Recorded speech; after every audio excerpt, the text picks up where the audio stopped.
Donald Trump نے دعویٰ کیا ہے کہ ایران سیز فائر کے لیے تیار ہے لیکن وہ ڈیل کرنے کے لیے تیار نہیں۔ امریکی صدر NBC نیوز کو ٹیلی فونک انٹرویو میں کہا کہ ایران کو فوجی اور معاشی طور پر ہرا دیا، سوال یہ ہے کہ نئے سپریم لیڈر زندہ ہیں بھی یا نہیں۔ انہوں نے کہا کہ ایران ابھی تک ہماری شرائط قبول کرنے کے لیے تیار نہیں۔ ٹرمپ نے جزیرہ خارق کو دوبارہ نشانہ بنانے کی دھمکی بھی دی اور کہا کہ خارق جزیرے پر شاید تفریح میں مزید حملے کریں۔ خارق جزیرے کا زیادہ تر حصہ تباہ کر دیا۔ ٹرمپ نے مزید کہا کہ وہ آبنائے ہرمز کے تحفظ کے لیے دیگر ممالک کے ساتھ منصوبے پر کام کر رہے ہیں۔ ڈونلڈ ٹرمپ نے دعویٰ کیا ہے کہ ایران سیز فائر کے لیے تیار ہے لیکن وہ ڈیل کرنے کے لیے تیار نہیں۔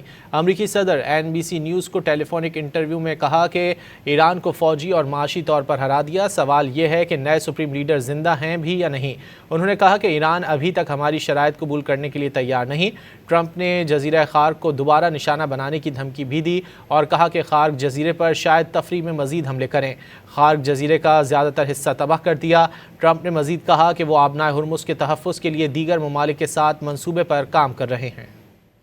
ڈونلڈ ٹرمپ نے دعویٰ کیا ہے کہ ایران سیز فائر کے لیے تیار ہے لیکن وہ ڈیل کرنے کے لیے تیار نہیں۔ امریکی صدر NBC نیوز کو ٹیلی فونک انٹرویو میں کہا کہ ایران کو فوجی اور معاشی طور پر ہرا دیا، سوال یہ ہے کہ نئے سپریم لیڈر زندہ ہیں بھی یا نہیں۔ انہوں نے کہا کہ ایران ابھی تک ہماری شرائط قبول کرنے کے لیے تیار نہیں۔ ٹرمپ نے جزیرہ خارق کو دوبارہ نشانہ بنانے کی دھمکی بھی دی اور کہا کہ خارق جزیرے پر شاید تفریح میں مزید حملے کریں۔ خارق جزیرے کا زیادہ تر حصہ تباہ کر دیا۔ ٹرمپ نے مزید کہا کہ وہ آبنائے ہرمز کے تحفظ کے لیے دیگر ممالک کے ساتھ منصوبے پر کام کر رہے ہیں۔